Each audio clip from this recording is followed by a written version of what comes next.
Welcome again, friends, to another episode of Global Card Collectors. Today we have back on the show. He was on maybe in June, I believe. Paul at Neil Sports Cards on Instagram. Today we are going to talk about the Balkans and specifically why they punch above their weight in soccer, basketball, and several other sports, as we'll get into. And first of all, welcome back to the show, Paul. How you doing? Thanks, I'm doing well. Thanks. We have a college son. It's a bit disarray behind that has stuff staying with us for the summer and will be leaving in 2 weeks. And my wife's work is moving offices. So I feel like we are just a collect all right now. And so we've got different pieces here that usually would not be here. So it's a little more messy than usual. So the backdrop is full of items that don't fit well. But no, doing great. It's a rainy day here, but good. I mean, you have three kids, right? Uh, Five. oh, five. Jeez, I knew it was a lot. I mean, okay, this Yeah, is no, this is a it mess. feels like 100 some days, but yeah. Oh my gosh. I mean, yeah, wow. Impressed. Nice work, man.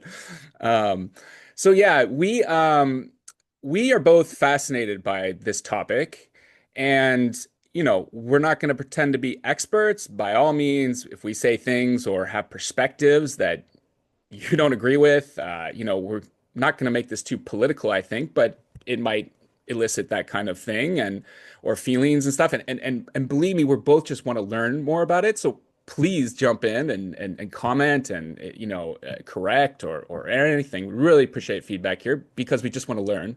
And that's why we're getting on today to share kind of our passion for this question, why are they so good, right?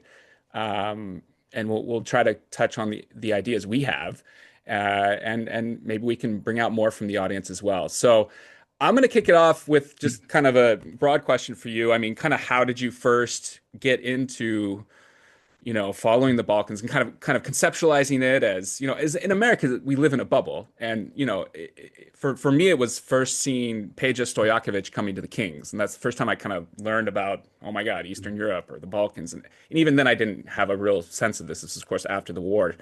But how did that come about for you? Yeah, it's definitely been a journey. And for me, I'm just curious where like sport, culture, and history intersect and cross-sect, like the Venn diagrams, where they overlap.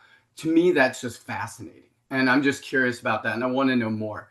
And the the Balkans I didn't know necessarily about growing up in the 80s. So just reference, I was born in 1975, so the 80s were really formative and from when I was 5 to 15. And the context of that was the Cold War. And especially during the Olympics, that was one of the few interactions and areas or chances to learn about behind the Iron Curtain, Eastern Europe. And um, I just I remember the first Olympics actually remember very clearly is Sarajevo in 1984 is the Winter Olympics. I didn't know at the time that was I knew it was Yugoslavia, but I didn't know that Tito had died and they were starting to unravel. I mean, all of that was hidden, but I do remember that backdrop, and I just remember just being a American kid in the 80s thinking that the Russians, the USSR, and any country in Eastern Europe were the enemy. Like I was cheering Yeah. against them. Yeah. And it was like we were the good guys, they were the bad guys. That was what I was told and I believed. And so that really informed how much I just cheered and really wanted the US to win. And so they were the bad guys per se. What I do remember is teams. I don't remember individuals from that time. And I remember they were good teams. Like they were tough. None of the names stood out, but also none of the names were within the sphere of what I watched within American sports. But I just remember they were just really good, tough competitors. And so that was basically what I remembered through the team sports of hockey and basketball primarily. I remember ice hockey. I mean, the Russians were incredible. Czechoslovakia was really good. They Mhm. produced some great athletes and hockey players. And then with basketball, USSR and Yugoslavia were really strong. And so for me, my introduction to the Balkans was actually through Vlade Divac. And in the 80s, I was a Lakers fan. I loved Magic Johnson. He was my favorite player in Showtime. And honestly, when he came, it felt like he just fit in. I mean, he just felt like he fit right into that style of play. And also, it felt like he fit in. He just smiled a lot. That really stood out to me. He smiled and he had fun. Mhm. And that's it seemed like that's what at least Magic was trying to portray through the Lakers. Um, and so I've watched the documentary Once Brothers by ESPN 30 for 30, and I highly recommend it. I probably watched it 5 or 6 times. I'm just still just taking pieces and chunks and trying to understand. And I actually watched it last night to help inform me to a degree. Nice. Um, but like I remember Vlade Divac saying in that his very first basketball coach told him to have fun. And so that definitely played out. And also the other thing was to play as a team. And he was a team player and he just played different than the other players. And he was a big guy who could bring the ball up the court. He could pass. I mean, he had soft hands. The amount of touch passes and just quick passes he did, just no look, was just to me stood out. It was impressive. It really fit within the flow of what they wanted to do. And after watching old videos, just of watching the Once Brothers documentary, the way the Yugoslavian team played was very similar to how the Lakers of the Showtime era played. And so Vlade Divac was a very favorable first impression of the Balkans. Um, and so the team player aspect really stood out to me. I mean, I Yeah. mean, as a Kings fan, you know Vlade. Yeah, no, I mean, he was something else. I mean, it was different, than what we're used to, and just, the big, he's kind of the first passing big man. I mean, Sabonis was also good, but Yeah. different story there. Mhm. But yeah, just so I mean, he's fun. I don't really dispute anything you said. Yeah. It's all kind of like I agree with that. Um, he was special. Yeah, and then I mean Petrovic, I remember that kind of hype when he came to the NBA, and he kind of never, he's kind of on the cusp of really hitting his prime in the NBA before the tragedy, of course, which is talked about in that Once Brothers documentary. I second that. If you just want to consume one thing about this, I would suggest that. Yep. But so he intrigued me, and then yeah, as I said, Page. Apparently, he worked out for the Kings. It took him 2 years to come over. So that was kind of a weird thing. Okay, we drafted some guy, I think 16th overall or something, and he had to wait 2 years, and then Yeah. uh, but he worked out for us and made like 92 of 100 3-pointers, non-guarded or whatever, but 96 of 100 free throws, and I was like, what? Still, Like that's still insane. impressive. Yeah, Yeah. I mean, I remember, so I don't remember a lot about Petrovic. I do remember the one great year he had for the Nets, hearing about him on ESPN SportsCenter. I do remember that. hmm But like anything before that, I don't remember about Petrovic. But I do remember his name was becoming nationally known and was hot at that point after that season. And I do remember Peja Stojakovic, I think I said it correctly. yeah, I was cheering for Sacramento to beat the Lakers so bad during the era of Vlade and Peja yeah. and Weber and all of that. I mean, I love that team and from a distance. And so unfortunately they didn't. But I mean, I wonder the influence of Stojakovic and Vlade on just the style and way they played. No doubt. Yeah, I mean, Weber even, I mean, Jason Williams was there, but then got switched out for Yeah, Bibby. But, Weber even kind of became a passer. I mean, he was a decent post passer already, but yeah, just that team all around was just like the Lakers, I guess. And like that style, they kind of embodied what you're talking about, just moving the ball quickly, and they look like they're having fun. Um, yeah.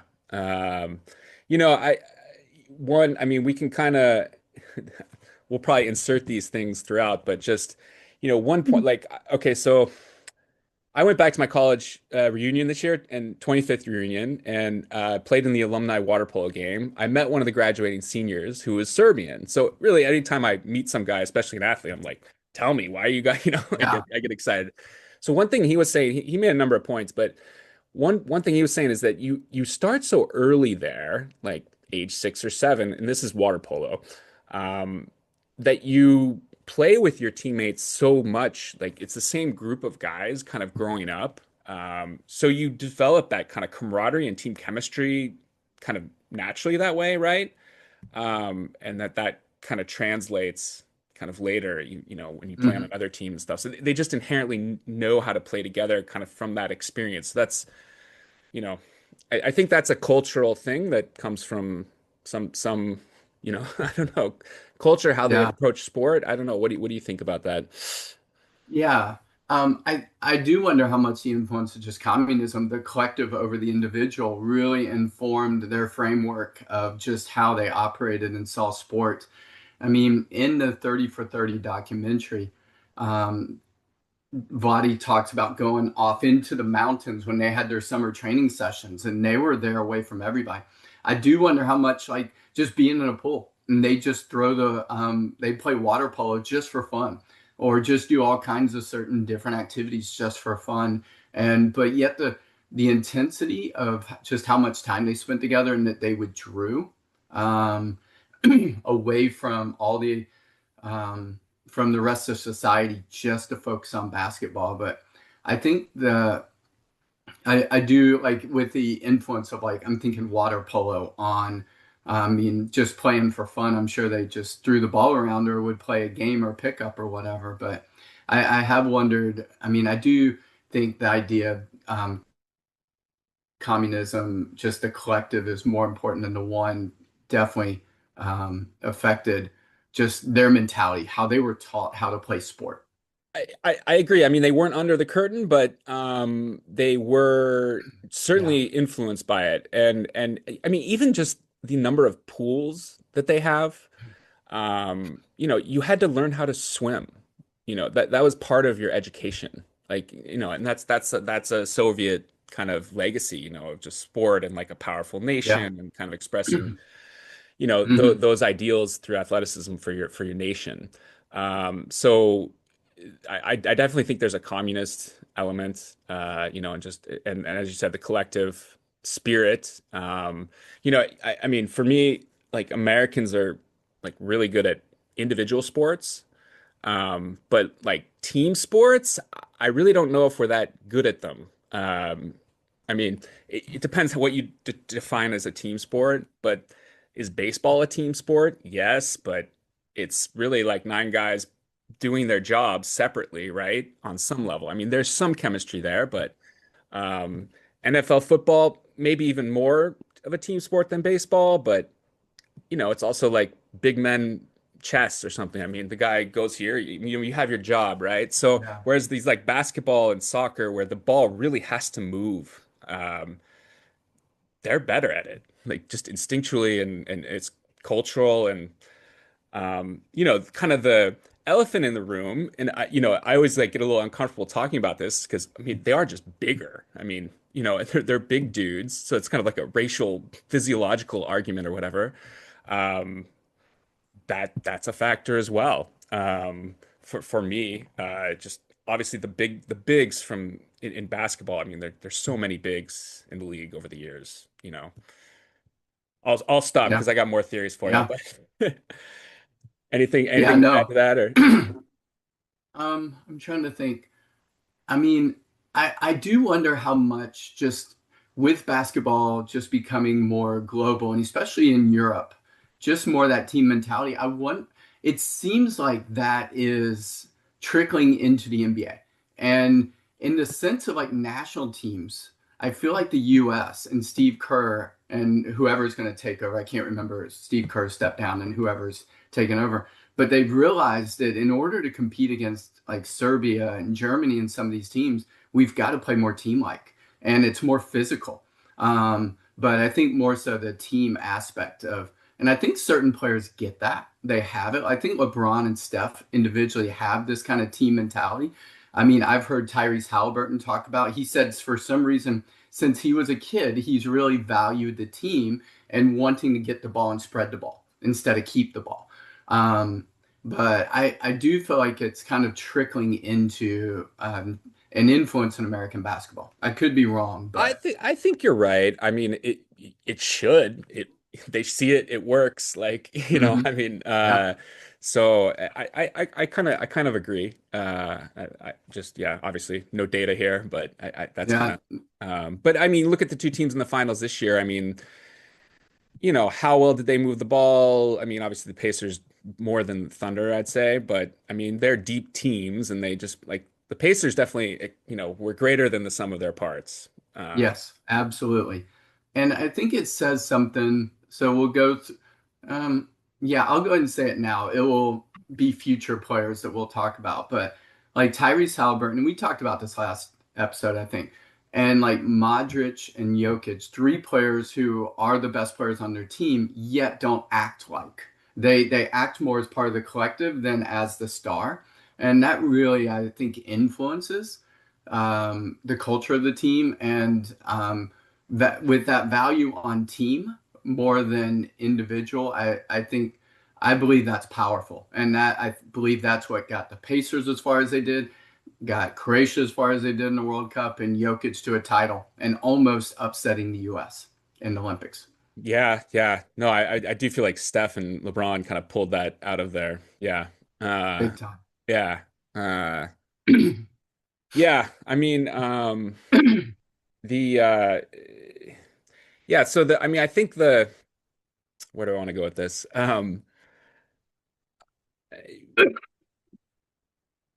Where do we think where do we think we're going, I guess, from here? I mean, because to Yeah. me, on the one hand, you can say I think we can generalize that in basketball and soccer. I mean, Croatia's like 4 million people, made the World Cup, got third in 2022. Incredible, right? Um, and like Serbia almost beat the US, but they have, I think, 11 million. Yeah. Um, you know, on the one hand, there's clearly something there. On the other, guys like Doncic, Jokic, Modric, etc., or even Giannis, it depends how you define the Balkans. I personally would include Greece in that, but um, they these guys are special too. So, the star power has emerged in the last 5 to 10 years, but we also know that generally there's a trend there, right? So, what do you think about that? Like, are these guys just special, or are they going to continue to produce like amazing guys like this? I mean, literally, like, three of the top five guys in the NBA are from the Balkans. Yeah. No, I would there's something in the water or something in the air there that's creating some I wonder if they're creating a fertile like soil and ground of just the value of team hard work, passing and moving the ball, Yeah. playing defense, moving off the ball, all these value sets with the collective. I think um, is unique. I don't think it's being taught very much here in the States. I think there may be aspects or places or coaches that are doing it, but as a culture, I feel like it is much less that team oriented collectiveness. Yeah, and I Um, mean, I I'm mentioned that. thinking basketball in particular as I'm saying this. Yeah, yeah, I agree. They obviously teach like fundamentals very much at a young age, so that even big guys shoot 3-pointers. Everyone does Yeah. everything, dribbling.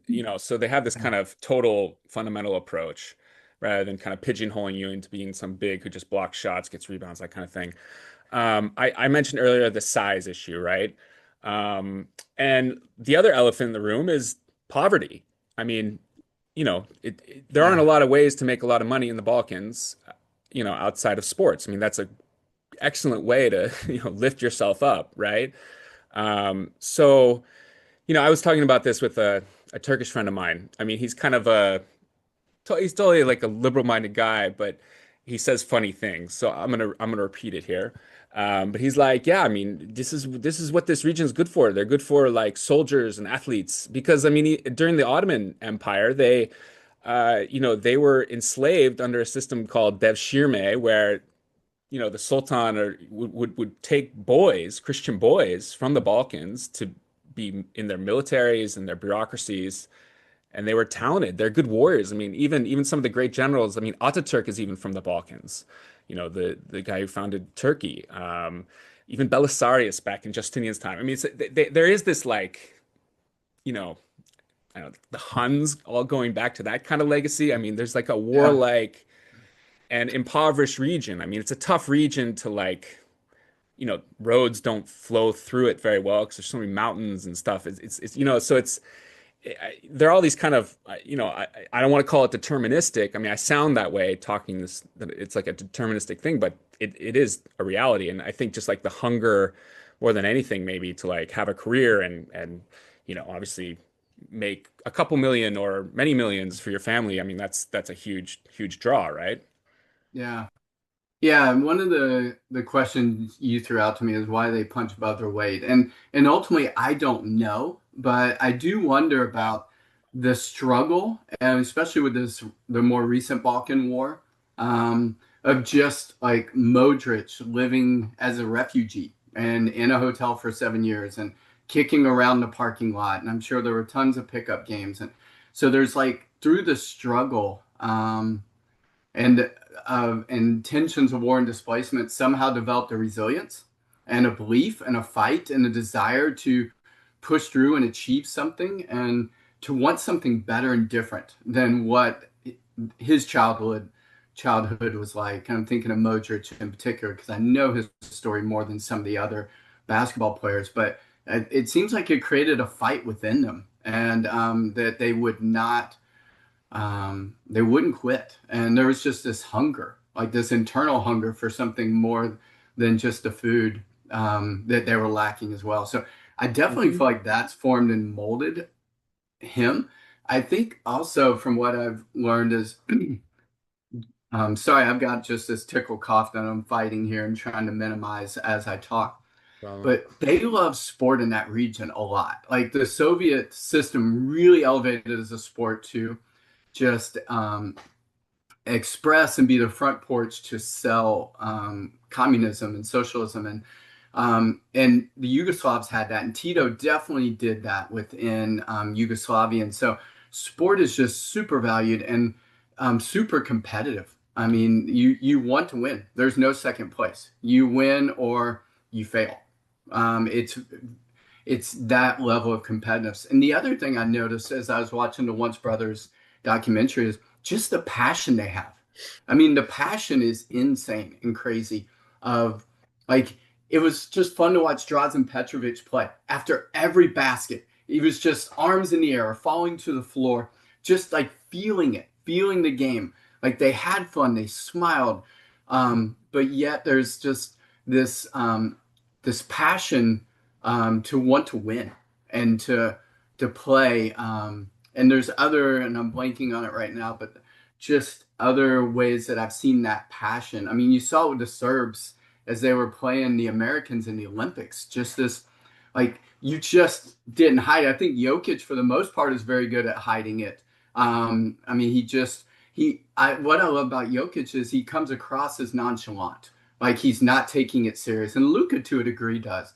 But to just learn about the genius of Jokic and how smart he is, and how he just the stories I hear of him knowing the defense that the other team was going to play coming out of a timeout and telling them, like, I know you're going to run this defense and this play, and we're going to do.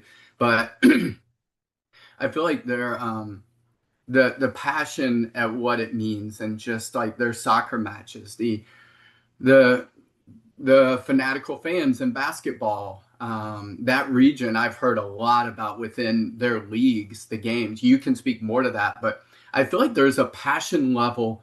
I don't know. I don't want to compare it to the US, but they have a really crazy intense passion, which I think fuels them as well. Yeah, you don't need to say it, but you did. Yeah, I mean, it's next level, I think. I mean, I really want to go to a game in Serbia just to see the atmosphere. but it's just more important on some level. It's more intense, the passion you're talking about. Totally agree with that. Um, so you've talked a bit about Modric. Um, is he maybe your favorite Balkan athlete, or do you have Yeah, others you want to talk about? he's definitely my favorite. And his story, just the way he played, like just how he was the engine and the heartbeat and the heart of that Croatian team that made it to the World Cup final. I was cheering so hard. My three boys were all cheering as well. We wanted the underdog to to pull it out. We Yeah. wanted that story to happen, and so just what he did and just how he was adored by his country as well. Like what he represented and meant and brought attention to Croatia and just the pride he was for that country. I mean, he played on Tottenham and Real Madrid, two teams I'm not fans of at all. Yet I could appreciate the value he brought to those teams and how, I mean, the one thing that really stood out to me for so long, and it's just sad to see him older and not able to do it, but the guy could run forever. Like his engine, it felt like he was running as if it was the first 20 minutes of the game in the 90th minute in extra time during the World Cup to fuel and get Croatia just to the final and upsetting and beating Brazil, I think, in the following World Cup when it was unexpected. And they were down 1-0. So I just really Right. appreciated him. And I'm gonna miss him a lot with this upcoming World Cup coming up. I mean, I'm sure he'll be a part of it because he's just an institution, an icon there, but not to the level of impact and influence we've seen in the previous World Cups. Yeah, I mean he's hanging in there. I mean, Yeah. he's at AC Milan this year. He'll play competitively, probably all to try to stay at a level that he can contribute in 2026. Yeah, he'll be there, like you said. But I don't know. He doesn't. His minutes are still good, and we'll see. It's amazing. I Yeah. mean, I think he's 39 now. I mean, it's just Yeah. uh, No. insane. I No, mean, he's not it's like he's not a athlete necessarily, like built. yeah. I mean, No, he is. he's not. I love that about him. He's just an ordinary, everyday, like size guy. Yeah, Nothing spectacular. yeah, yeah, and I'm just gonna miss him. I'm just gonna miss him. I like that. And he's just been a joy to watch, an absolute joy. Yeah, yeah, I'm with you on that, and I do. I mean, we've mentioned this. I think just the underdog aspect you brought up. I think that's really part of what attracts me to them too. I mean, we've alluded to Mhm. why, fewer people, less money, how to punch above your weight like that. To me, it's just a fascinating story, I guess. Yeah. Who's your favorite Balkan basketball player? So I'm gonna go back to a guy when back in the 90s, and then I'll finish with Jokic. I Okay. love Jokic. But I just found Tony Kukoc very fascinating when he came over. Like I remember watching him, and there was a lot of hype behind him, and I think he just fell into a tough situation, especially the summer before in Barcelona. I mean, Jordan and Pippen just tag teaming him. I mean, I thought that was. I mean, that's just the way Jordan was. He did it to or was like Kobe running through Pau Yep. Gasol.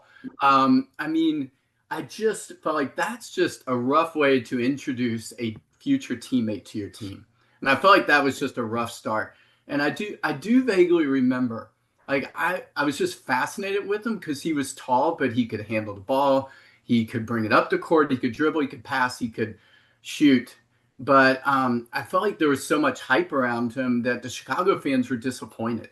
And Chicago fans, if you're of this era, you can let me know. And especially when Jordan stepped away for 2 years, I felt like they were like, all right, this is Kukoc's and Pippen's team now. And I really love Pippen as well. I'll say I didn't like the Bulls at all because they took over. Well, I'm glad they beat the Bad Boys, but from the Lakers. And I didn't like Jordan, even though I respected him. But I liked Pippen and Kukoc. And to me, I wonder if Kukoc was just misunderstood, that they didn't consider and realize that he had been trained in a different way of playing basketball. He had a different mentality. He valued team over individual. And I wonder if the Chicago fans just really. The one thing I remember hearing is they want him to score more, and I don't know if that was. I mean, looking back to those late 80s, early 90s Yugoslavian teams, you had Vladi, Kukoc, and Drazen, and others that I'm missing out, all scores. It wasn't like one of them had to carry, even though it seemed like Petrovic was more so, but they all did it together. And Kukoc had that mentality, but I feel like the Bulls fans were frustrated and disappointed and pushing from the score more. And I wonder what he was thinking on the inside because he was just trained differently. But I was really fascinated by him because he was different. He was an outsider. He brought something different. He was a mystery. And so I do remember being very just fascinated and curious to watch Kukoc. Yeah, I like that. I mean, think about, yeah, to really reflect on the situation he was put in, with the 90s Bulls with Jordan. And I mean, it's just, and he was like, after Petrovic, the next big thing from that region, Yeah, and from Croatia, I guess, for both of them. It is kind of hard to imagine. I think so we can, I kind of my big takeaway that I've kind of gotten from this discussion a bit is that actually they've changed the NBA. And maybe I've had that thought before, but you kind of brought that out for me. They've changed how we're playing now, and um, it's taken a few decades, and um, I'm curious to see how it develops. I mean, we were saying before we started recording about Modric leaving.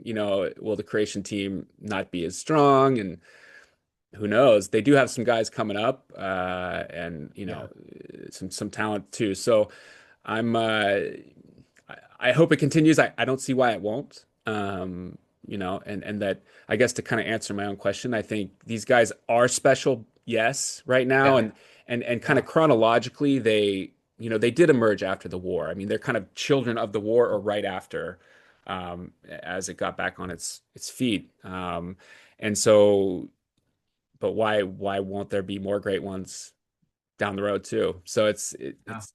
it's gonna be fun to watch. Any other thoughts you want to share that can be Let me see. unconnected? I'm looking up at my notes here, and Yeah, no, I just no, I think there will be more. I think Jokic and Giannis and Luka probably inspired many young men and women that will want to just represent and follow and give them belief that they can do it too. I mean, especially Luka from Slovenia, of just over 2 million. I mean, he's one of the top 5 players in the world right now, and especially as he's getting in better shape. I feel like I hope we see just an even better version of Doncic playing because he's an incredible offensive player. But I hope that there are more from this region, and I definitely they seem to have the pedigree, the hunger, the passion, and so I really hope so. And yeah, it's just gonna be fun to watch, and I'm just curious to see what else that region produces, especially with those countries, most of them, Serbia being the highest population, but the rest of those being of just a smaller population. Um, I will share actually one more thing I just thought of that region. I was thinking of the last World Cup qualifying cycle in North Macedonia upsetting Italy to get into the World Cup. Like to me, that was massive. That I mean, that was just another example of a Croatia type team, even more of definitely. an upset. But that collective will of that team to go against the juggernaut and the world champions and of Italy. To me, that was just another as I was going through, just kind of reflecting on just why I'm curious about the Balkans. It's stories like that. Upset Rudy, Hoosiers, stories in America that we think of sport, David Goliath type. North Macedonia, what they did to Italy was shocking. Good one. Good one. I'll leave it there. I don't really want to. I think Yeah. that's a nice way to end. And again, welcome any feedback, even if you just want to share some knowledge. But thanks so much for coming on, Paul. And enjoy the rest of your summer. Thanks. You too. All right, take care. Bye, John.